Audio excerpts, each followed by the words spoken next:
Yep, you know what time it is, folks. We are back with Ho'i Kaika, and today I have the pleasure of talking to my brother Sheldon Carvalho, who's living out in Utah right now, and for him, it's also pretty late as well. And he's a busy man, working, a hardworking husband, hardworking father to three kids. Not only three kids, but triplets. Woo! That's a hardworking brother right there, and I'm gonna allow some time for him to tell you a little bit about himself, and then we're just gonna go in from there. So, brother Shulch, go at it, bro. Mahalo, Gavon. My name is Sheldon Carvalho. I was born and raised on the beautiful island of Kaua'i, aka the Garden Isle. I'm kind of biased, but it is the celestial kingdom of all of the Hawaiian chain. But born and raised to to good parents. My mom was a local Japanese, so Japanese on my mom's side, and my dad is the Hawaiian Filipino Portuguese. So I'm a typical local boy mixed plate.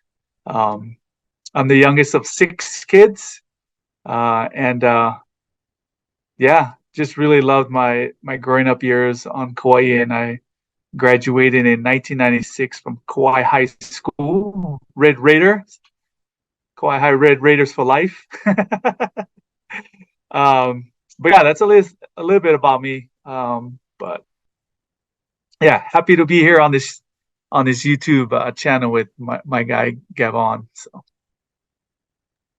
Yeah, right on, brother. We was talking about Kauai being celestial. I gotta admit, I love it over there too, man. That's actually how I met up with Sheldon too, several times because my sister lives on Kauai, and it's a great place to be. Let me ask you about that. What was it like for you going from Kauai and then going to the mainland? What was that transition like for you? yeah, you know the funny thing, I've thought about that, and as long as I can remember, I used to have dreams of being educated in the mainland. Like I used to have these funny dreams of me speaking pidgin in, in the classes, in the mainland. So I always wanted to get off the islands. I kind of wanted to go beyond the shores, just like Hawaiians. They're very good navigators. They sail across the ocean. The ocean was like their highway. So I had the 21st century highway of the airplane. So I wanted to get beyond the shores and expand my education and take that back home. So part of my educational background is I got my undergrad from Brigham Young University here in Provo, Utah. I first went to BYU Hawaii, and I really loved it there. Brigham Young University in Hawaii on Oahu. So I got my undergrad in math education, and my minor in Japanese. I was fortunate to serve a mission for the Church of Jesus Christ of Latter-day Saints in Tokyo. So my mission was Tokyo North. And so I went back home to to Oahu, actually, and I taught 2 years at Kaleo High School as a math teacher. And then I transferred over to Kahuku High School. Red Raider for life, I guess, right? So I taught there for 2 years. While teaching, I went back to school to Chaminade University. I got my master's degree in psychology, counseling psychology. And then I decided to go back to school recently to University of Utah. I'm here in Utah, so I was coaching at the University of Utah women's volleyball, and took advantage of the 50% tuition off being a full-time employee. And I got my master's in business administration, my MBA at the University of Utah. So I figure two masters equate to one doctorate, maybe. But it was fun to get some education under my belt. Brother, I think two masters might more than a doctorate degree. I think. I don't know. I mean, it was crazy just going for one for myself. I know for you and your family, so folks that don't know, the Carvalhos, like sports is a big family legacy for them. And I know for you, you've played a lot of sports. I also know you coached it too. How has sports been a part of your life? How has that helped you in your own professional and personal development? Yeah, fortunately, my dad was a good example for us. He was a multi-sport athlete, and I remember growing up as a kid. Volleyball is one of his sports he loved too. He's a good football player and stuff, basketball, but I used to enjoy watching him play volleyball as a kid. So I was a gym rat. So I gravitated to volleyball. I played, baseball, football, basketball, a little bit of soccer when I was a little kid, but volleyball was my love. And because of that, I think just sports in general, it teaches you about life. It teaches you about hard work. What you put in is what you get out. You got to learn and deal with different dynamics with teammates, but ultimately you're trying to help each other achieve the ultimate goal, which is a championship. So I'm a big believer that sports really helps people learn what life is all about. Yeah. Yeah, I got those the soft skills or those people skills. I know a lot of that can be learned out on the court or on the field, depending what sport you play. I know it's huge. 100%. It's kind of funny. I've talked with certain individuals and families that have actually said, hey, it's probably not a good idea when you go to school that you play sports because I want you focus on academics. And I don't know, for me personally, I know everybody has their own, values and opinion, which is totally fine. But I find so much value in not only just doing the academics, but playing sports as well, because I think it just makes for a more well-rounded whole person, especially when you go out in life and collaborating and having to resolve problems. And like you said, you may have differences with the people on your team, but the end goal is to win that championship. So you gotta make ends meet and get along, right? Sure. Yeah, man. For sure. When in this journey of going through your career and your education, what were like some of the challenges and triumphs that you faced? If you don't mind sharing that. Yeah, I kind of laugh at I finished at the University of Utah women's volleyball. My ultimate goal in my coaching career, which spanned, I was reflecting about it, how long I was coaching last year, as I was preparing to kind of put my career on pause or potentially retire from coaching. But with my student assistant coaching and, high school and collegiate level coaching, it spanned about 20 years. It's crazy because I started as an 18-year-old kid at BYU Hawaii. I was on the men's club team. And I think for me, I don't know, I just always wanted to be someone that inspires people, right? I've always had that drive, and one of the challenges in doing that is I wasn't an All-American. I wasn't a big time player, right? Fortunately, I had a drive and I was able to just be a volunteer. I just wanted to get my foot in the door. Coach Wilfred Navalta at BYU Hawaii took me under his wing, and he was my mentor. And I just learned the game. I think sometimes when you're at a certain level, you forget how to coach, right? Like I really think coaching, you have to be a master teacher. Good coaches, you're a master teacher, right? And so the challenge for me was how can I get street cred, right? Why would people want to even accept my coaching? Because you're like, he didn't play legit college volleyball. I was on a college men's club team, which is I called it the glorified intramural team, right?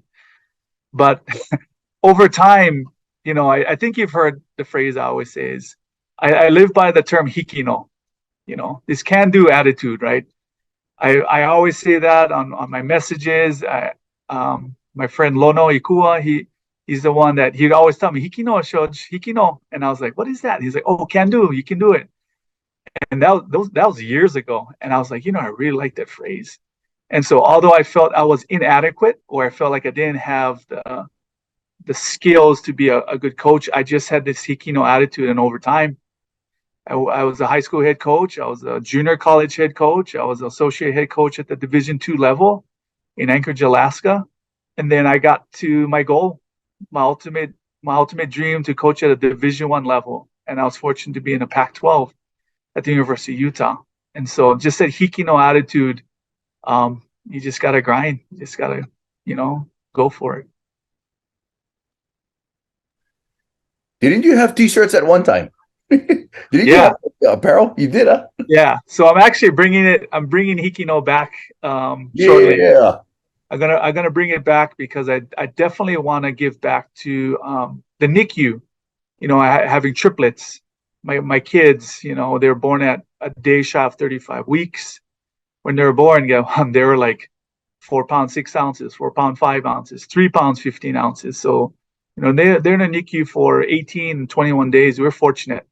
My wife held them for that long, but I just felt like I want to give back to the NICUs. So I'm gonna bring Hikino back and use it as a foundation now, you know, my LLC foundation. So I'll keep you posted on that. What you were doing other projects like that too, weren't you? Like besides Ikino, weren't you doing other like community service or entrepreneurial stuff as well? Um, well, I had some, I'm always full of ideas, right? But it's a matter of how to execute it. But I mean, a lot of the things that I did was just based on the schools that I was at that would have fundraising going on just to give back to the community. So to me, it's all about the community, right? You're building a culture and a community around your sports team. So that's something I did. How how is it been now with your job and career now? Like how is it how has your job now been fulfilling for you and your aspirations and your dreams and ambitions? Yeah.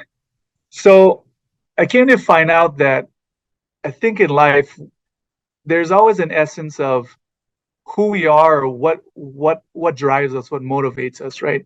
And at that time, coaching, volleyball was just an avenue for me to inspire people and help people, right?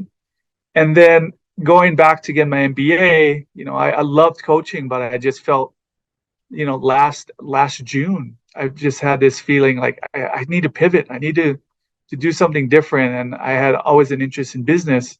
So, I decided to leave, and I was getting my MBA, and I was interested in the tech world.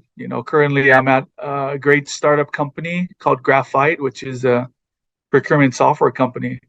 And now, the tech world is like my avenue or my way to still inspire and help people and still, achieve some goals as a team.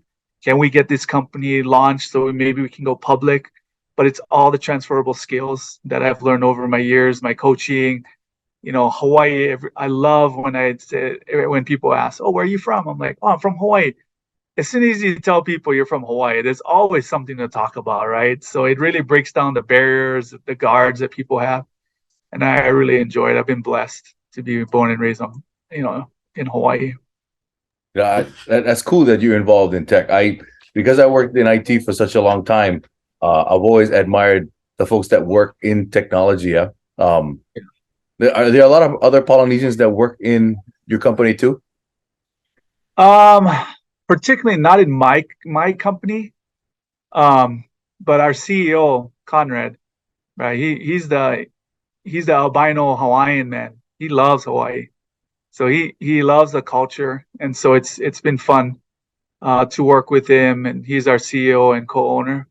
I mean, he has a house in Sunset, and he just loves the Hawaii culture. He actually came with us to the Kuku game when I went and saw my nephews play this season. So, but I mean, there's a lot of other, local people in the other tech companies here, and really, you know, although my knowledge in the tech world was limited to none, the aloha spirit makes up for everything, bro. Like you have aloha and you work hard, you have the hikino spirit, you can make it, man. So It's funny you brought that up. I just had a conversation with the previous episode with Mike Palmer. And we oh had yeah. a long conversation about that aloha spirit. He talked about how that's been helpful for him in living on the mainland and how when he meets people, just first off, a lot of them can just recognize right off the back, oh, you must be from Hawaii. And just because of that demeanor, that aura. And Yeah. he felt like, gotta be the aloha spirit. Yeah. And Yeah. I would guess the same thing must be for you too, right? When people meet you. Oh yeah, there's always fun stuff. Um, one of my first customers, come to find out, he played at BYU Hawaii with mutual friends. And he's like, "Oh, you're from Hawaii," and he just went off. And so my boss, Laura, she's all like, "Gosh, do you know everybody?" Because the next person I met, like we went to BYU Hawaii together as freshmen, and like these are my point of contacts, So it's kind of funny to have that Hawaii connection. So yeah. Um, I know when was it? I think about several months ago, you and I was having these conversations about like the stereotypes that people have about Polynesians and how, like for me personally, like I know what they are, and they exist for a reason, but I don't like it when people put us in that particular box and say, like we're all like that, right? Um, Sure. what were some of the challenges that you had in dealing with those stereotypes, and how were you able to break them? Oh, yeah, the stereotypes, man. I think the biggest thing is for me, and I don't know if it's just how I was raised or if it's something that we're, the culture in Hawaii, but um, I don't like to talk about myself. I don't like to so-called brag about myself, right? So it's very difficult when I'm in interviews to talk about your credentials, right? But I know it's part of the so-called game, right? It's you have to let people know that what have you done and accomplished. But I think one of the stereotypes is I always tell people, hey, no mistaking my aloha for passiveness. You know, my goal or one thing that I try to do is whoever I'm around, I want all of us to rise up together, right? I don't want to always be the it's all about me, it's all about me. And so sometimes people think I'm so passive or like I don't have any drive, and all of these things. And it just drives me nuts. It's all like, oh, maybe you guys not educated, you speak pidgin and Amen, all brother. of these things. And I was like, hey, we can turn it off and on. But in the end, I mean, I've been around a lot of educated people, especially now in the tech world. They speak they speak proper, they speak better, but that doesn't mean cognitively they got everything put together. And so just because my language may not be as sharp as other people, you know, um, we're Yeah, just as smart. yeah, So yeah. I hear you, bro. It's kind of unfortunate that it is that way. yeah, Um, yeah, a lot of times you see people like talking circles. They have a very eloquent vocabulary, and they're able to talk about a lot of stuff and express themselves. But when you really pay attention, it's a lot of fluff. yeah, Are they really saying it? And I remember in one of my previous jobs, I do instructional design work and we create trainings for people. And one of the things that they talked about was sometimes it was hard having somebody who was extremely well educated to be on the team, because when you create trainings, you want to make it direct, you want to make it simplified. You yeah, cannot be using all these fancy words. A lot of times people would try to show off their vocabulary when in actuality, you can waste time. People need to get to the point, they need to get to the training and just get it done.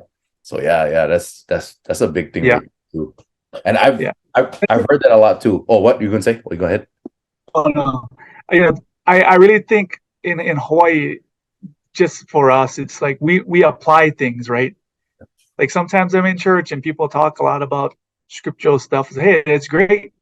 Where's everyone at the service project? All the local people there. So I think it's more than just saying things. It's the application, the doing of things. And I think that's one thing in Hawaii. We're doers.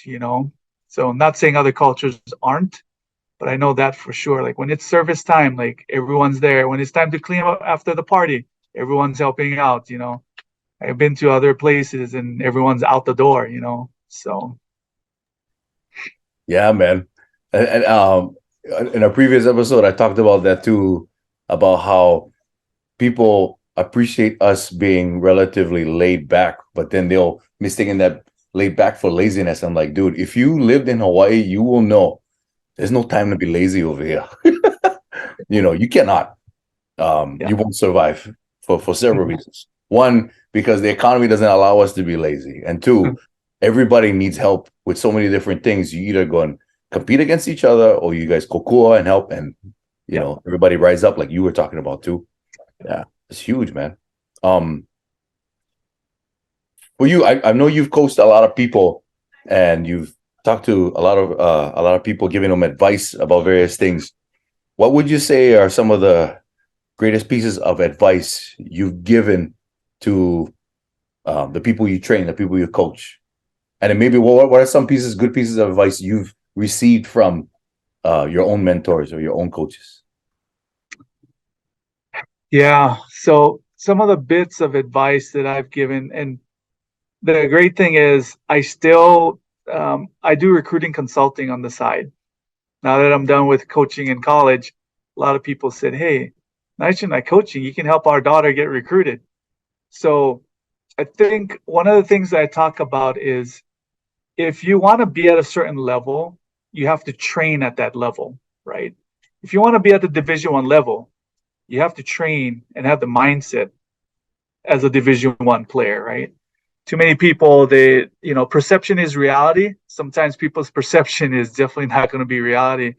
And so sometimes it's a matter of me just being honest with them. Not saying you can't do it, but I think there comes to a point where your action has to match what your goals are, right? And so a little bit of advice. My dad is one of the ones that gave me the best advice that I had in my life is your heart needs to be bigger than your body, right? So everything you do, you always do it with your heart, right? Oh, You your work heart hard. must be huge, bro. Your heart must be huge. I don't know. I'm gaining weight now that I have triplets. That's why. So every day I Oh, get that's not what I meant. That's not what I meant. I'm talking about your muscles, bro. yeah. So that was our dad. He always said, your heart needs to be bigger than your body, and to always have aloha for everyone. You always work hard. Don't forget your family name. Your family name is so important because when people, hear the name Carvalho, they're either going to go in two directions. They're going to go towards you or go away from you.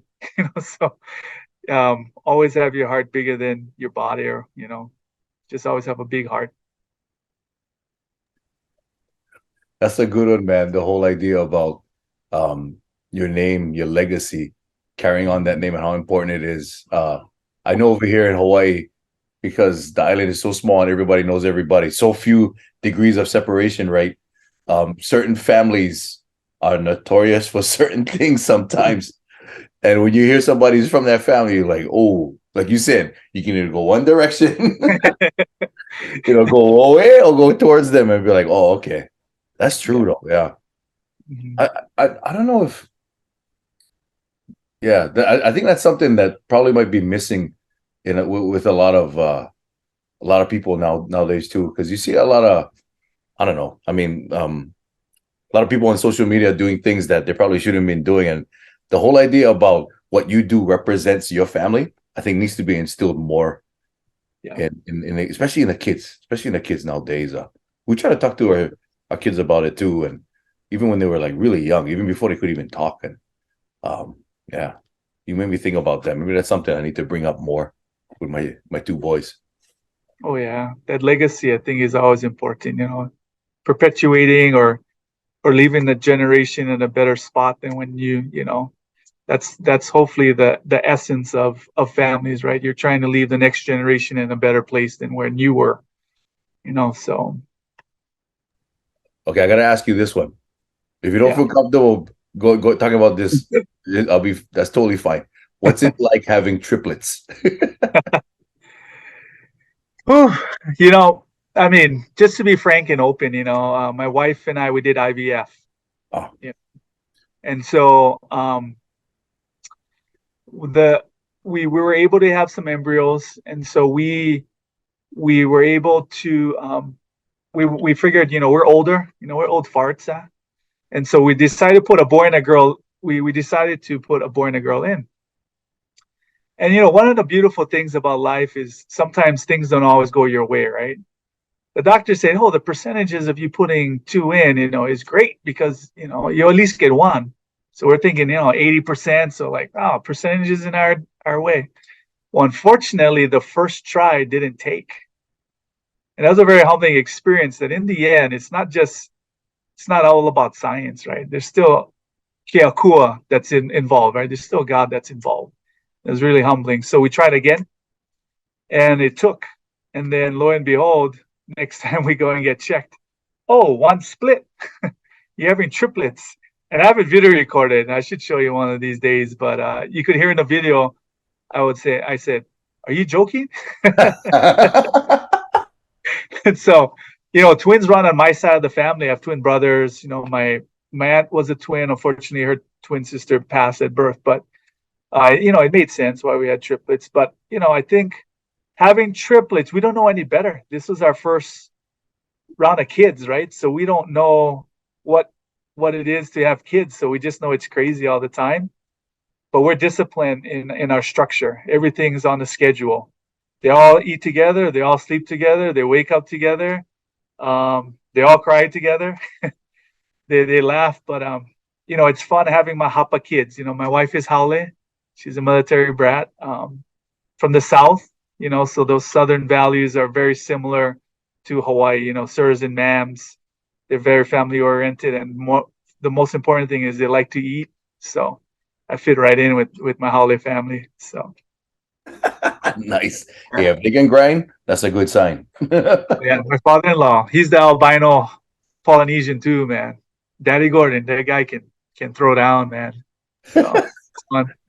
That's pretty cool, bro. Thanks for sharing that too. Yeah, no, I appreciate that. We got a few more minutes left. If you were to give last tidbits of advice to our Polynesian brothers out there that are listening in and are going through stressors in their life right now, what would you tell them? What kind of advice would you want to give them? Yeah, the first thing is you always have to have balance in life. You got to have the balance of mental, physical, spiritual, emotional balance. And for me, it's find something that grounds you. For me, it's the hikino. It's this theme or this phrase that drives me. So, and always stay close to family. Family is always there. Food, family, faith. The 3 F's, right? Food, family, faith is what's going to get people through a lot of things. But my advice to everybody is have that hikino spirit. We're much stronger than what people think. When we were kids, we crawled, and for some reason, we all decided one day, I want to stand, I want to walk. And you didn't walk all of a sudden, right? You stand up, fall down, stand up, fall down. But something inside of each of us drove us to want to stand and get off the ground. So I think if we all have that, we all remember that, hey, we were once kids and, we wanted to start moving, hikino. I like that analogy. I never thought about it that way too. Remembering what it was like when you were babies and, not refusing to just stay down and wanting to stand back up. That's pretty cool, man. Yeah, I see my kids crawling. That's why. So I know in the near future they're gonna wanna stand up. But even then, they try to crawl and reach. They're not there yet. They cry, but they try every day. And now, my boy Trey, he's all over the place, and Koa and Naomi, they're right behind. So it's fun to see the progress. That's terrific, bro. If you can, just make sure you watch the corners in your of the furniture in your house. Like I see people like put stuff on the corners, or just be careful because a lot of times they'll like bump into stuff. Either that, or just let them build up their durability. The hot head. Yeah, for sure. I was happy with my sons too, man. No, seriously, I really appreciate you doing this, bro. Folks out there that are listening in, Sheldon, along with a lot of the guys that have been interviewing for Ho'oi Kaika, one common thing you'll notice is that all of these gentlemen are very multifaceted. They do a lot of things. Like they may have a certain career, certain skill set, but then they branch off into all these different things. Not just businessmen, but they play sports. A lot of them, do entertainment stuff. Sheldon and I had an opportunity to do a few entertainment gigs as well too. Do some shows here and there, and it's real. It's an honor for me to be associated with people like Sheldon, be able to know these guys and call them my friends, call them my brothers, because I see the accomplishments that they have. I see the accomplishments that Sheldon has been able to do, especially now, working, going to school, and raising a family with 3 kids, bam, one time.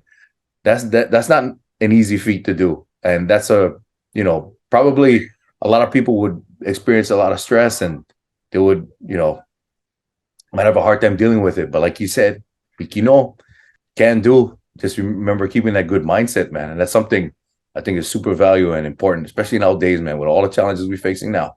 It's huge, brother. Yeah. So I'll be sending you a shirt sooner than later, man. Oh, yeah, I will pay for that shirt, brother. Oh, because of you, man, I was able to enjoy the entertainment business of us being in Taimane. Because of you mentoring me, I was able to get to Living Legends and go to South Africa. So Gavon, you always taught me there's performers, but you are an entertainer. Oh, dude. You are an entertainer, man. Forget about performers. You got to be an entertainer. Why? Because you wow the crowd. Oh, man, I appreciate that. My entertainment days are over, though, bro. Seriously, like I guess you could say this channel is probably my form of entertainment now. Just having all you guys on and just trying to make it fun for everybody to watch. I'm basically showing off my friends with this channel. Showing off my friends and then having them just give advice to folks, bro. This is probably my form of entertainment right here, brother. Seriously. Hikino, brother. Hikino.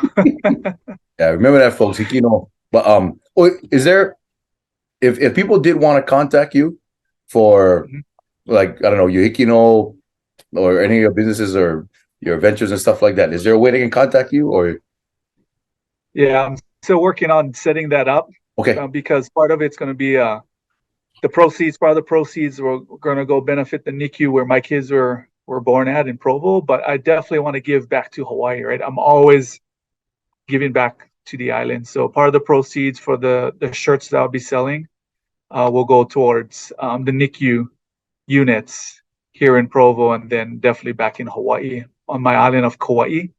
So it's tough, man, Gavon. If you've ever been in a NICU, you have the NICU guilt. Some kids are fighting for their lives. Our kids are fortunate to not have to be on the CPAP for very long. So that really, really touched me, that I definitely want to give back. Yeah. So I'll get that information to you to share. Yeah, please do, brother. I'll put it up in the description when you get a chance to. Hey, Sheldon, seriously, thank you, brother. Mahalo, man. Love you, bro. I really appreciate you doing this. Yeah, man. And folks, we'll probably get a chance to talk stories some more with Sheldon later on. But thank you, everybody, for listening in. And we'll see you all in the next episode of Ho'i Kaika. Mahalo. Peace. Mahalo. Aloha.